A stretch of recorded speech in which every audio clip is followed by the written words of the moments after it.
Assalamualaikum warahmatullahi wabarakatuh. Waalaikumsalam warahmatullahi wabarakatuh. Rahayu kepada semua saudara-saudaraku bangsa Indonesia yang berketuhanan yang Maha Esa.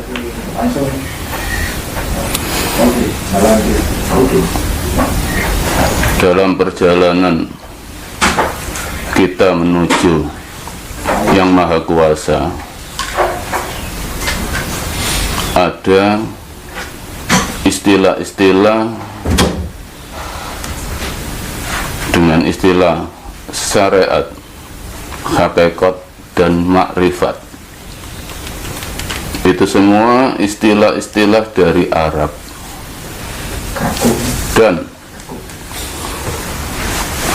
orang-orang kebanyakan menilai apa itu syariat, apa itu hakikat, apa itu makrifat, seakan-akan sangat sulit sekali dilakukan, padahal sangat mudah sekali.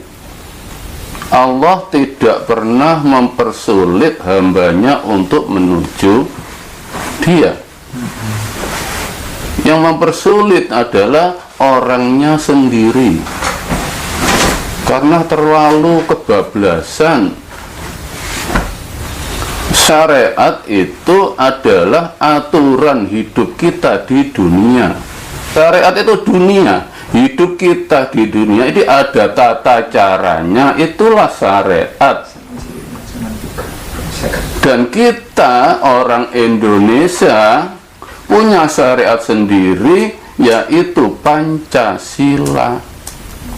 Masyarakat Indonesia diatur dengan syariat berasaskan Pancasila, dan Pancasila itu dicetuskan oleh tokoh-tokoh yang berketuhanan, memandang nasionalis, berjiwa nasional, bukan orang agamis, karena mereka sadar Indonesia itu Bhinneka Tunggal Ika, berbeda-beda tapi pada satu. Kalau di Indonesia ini berasaskan agamis, syariat diartikan dengan agamis, seakan-akan berhubung bahasanya Arab diartikan dengan Arab, sangat tidak logis. Karena kita hidup di Indonesia, kita ini hidup di Indonesia bukan negara agamis tapi negara republik. Mohon dibuka. Kita hidup ini di Indonesia, bukan di negara Arab. Ya, berasaskan, bersyariatkan Pancasila, berketuhanan yang Maha Esa. Saya bukan orang beragama, tapi saya orang yang berketuhanan. Saya orang yang Pancasilais, menerima. Kalau di Indonesia diterapkan dengan syariat yang monoton ke agama, selamanya nggak akan bersatu masyarakat Indonesia. Selamanya akan pecah belah, menyalahkan ibadah dari agama lain. Dan ayat di Al-Quran itu ada, ayat untuk Pancasila, Bhinneka Tunggal Ika itu ada. Innalladzina amanu walladzi hadu wan nasara was-sabiina man amana billahi wal yaumil akhir falahum ajrun indarum wala khaufun alaihim walahum yahzanun. Saya orang Jawa, asli orang Jawa, dan leluhur saya asli orang Jawa. Kakek saya dari Tulungagung, nenek saya orang Blitar, orang Jawa. Bapak saya orang Jawa dari Gresik. Saya dibesarkan oleh Allah di tanah Jawa. Saya sangat mencintai tanah Indonesia. Sangat tidak setuju bila Indonesia dikotori dengan ideologi-ideologi agamis. Kita itu hidup di Indonesia, sadar. Kalau nggak mau berpancasila, kalau nggak mau berbhinneka tunggal ika, silakan hidup di Arab. Ya, syariatlah dengan Pancasila. Syariat itu untuk menata kehidupan, untuk rukun Karena kita berajaskan Pancasila berketuhanan yang Maha Esa, bukan beragama yang Maha Esa. Itulah syariat. Jangan monoton membawa nama golongan. Jangan merasa benar. Jangan merasa benar sendiri. Orang Jawa sebelum kemasukan agama-agama itu sudah berketuhanan, sudah berkeyakinan bahwa Tuhan itu hanya satu. Makanya di waktu agama Hindu masuk ke Indonesia dan orang Indonesia, terutama orang Jawa, ditawari Tuhan tiga, Dewa Wisnu, Siwa, Brahma, nggak mau masuk agama Hindu, tapi ada yang Maha Satu. Akhirnya Sang Hyang Widi. Hindu, India, dan Indonesia berbeda, menempati ketuhanan yang Maha Esa. Kristen masuk, ada yang satu, Allah. Hindu, Hong Wilaheng, Hong itu kosong, satu yang ada di hati. Semua berketuhanan yang Maha Esa. Makanya dalam Al-Quran ada ayatnya itu, sesungguhnya orang yang iman dan orang Yahudi dan orang Nasrani dan Sobi ini orang yang nggak tahu apa-apa. Islam ya gak ro Islame, melok Kristen yang nggak tahu Kristennya, Hindu yang nggak tahu Hindunya. Tapi begitu bertemu dengan orang yang mampu oleh Allah diberikan ilmu untuk mengajak yang Maha Kuasa, mereka itu berhak selamat, falahum ajrun. Mereka akan mendapat anugerah dari Allah berupa yakin ke yang Maha Kuasa. Jadi semua agama itu berhak punya selamat, berhak diselamatkan, karena mereka itu sesungguhnya menyembah yang kuasa satu. Jangan mendoktrin agama lain. Dan saya oleh Allah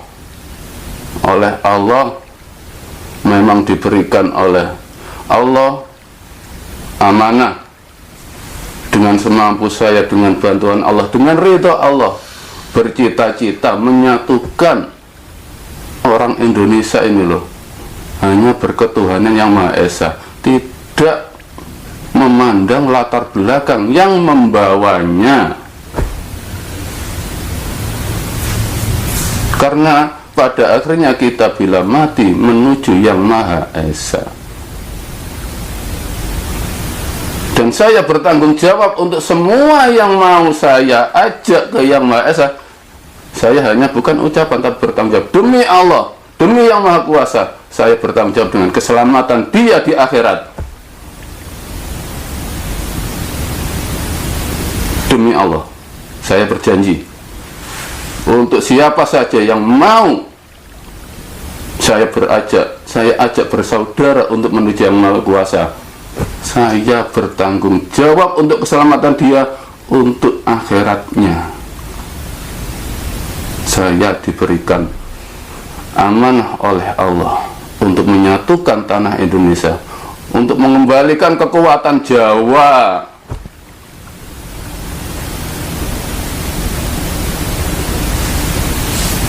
Untuk apa kita bertengkar?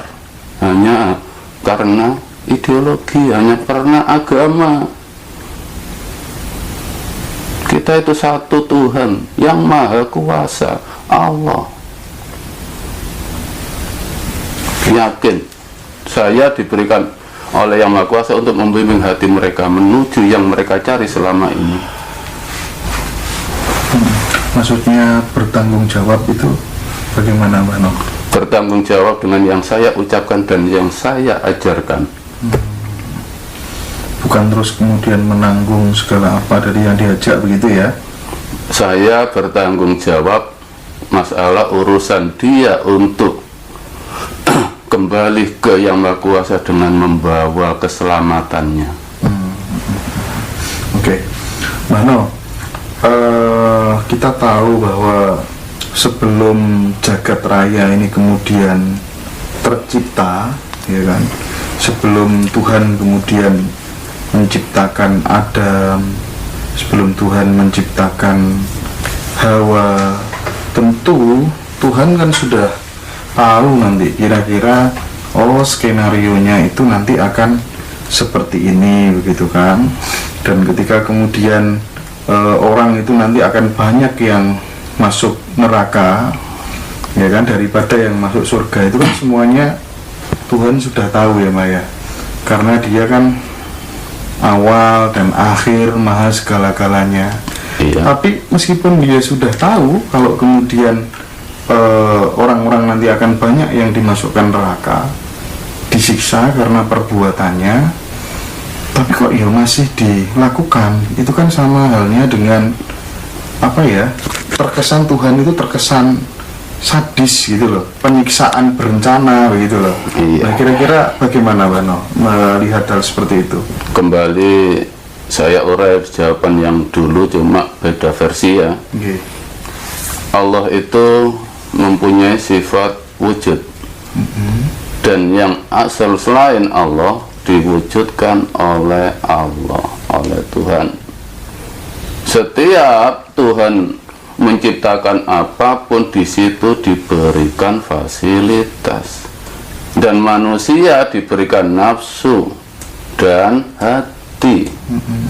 Nah, Allah hanya berstandar memberikan hati dan nafsu dan akal, kesempurnaan.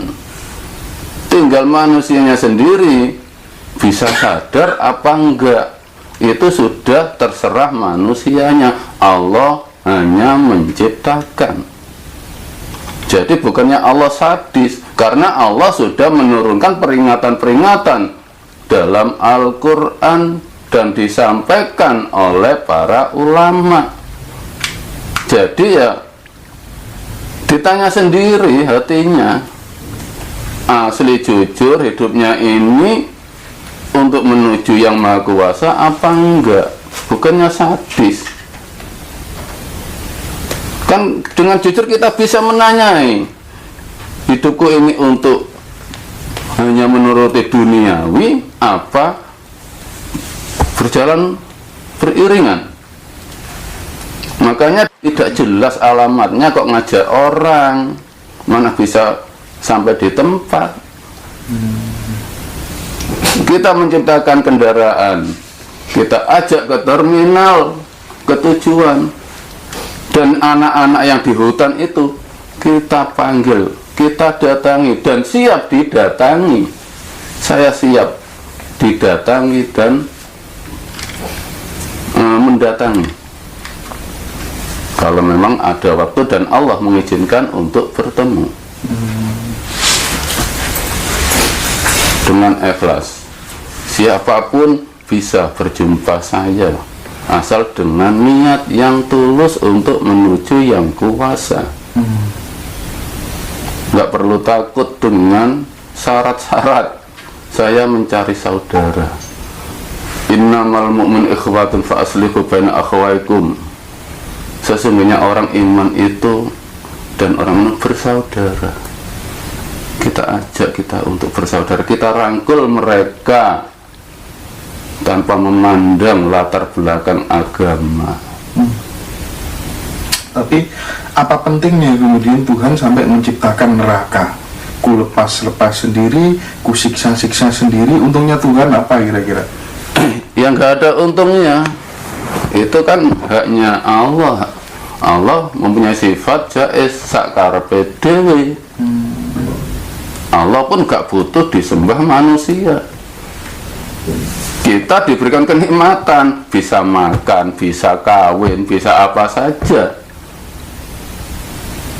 Tapi di situ Allah sudah mencanangkan peringatan, sesudah hidup di dunia ini ada hidup lagi, dan hidup yang selanjutnya inilah yang abadi. Kalau kita bisa memilih, kalau kita bisa menuju yang kuasa, ya kita pilihlah mana yang lebih pas untuk keselamatan kita. Jadi kan Allah hanya menciptakan kita, memberikan fasilitas, terserah manusianya. Milih surga apa neraka. Kan kita dengan jujur, untuk apa kita persulit dengan pertanyaan yang menyulitkan kita sendiri? Jujur tanya diri kita, ingin selamat akhirat apa enggak, hanya itu, terserah manusianya lagi sendiri-sendiri. Untuk apa kita diberikan hati, diberikan otak, diberikan akal? Pasti ada gunanya. Kembali ke manusianya. Allah hanya menciptakan.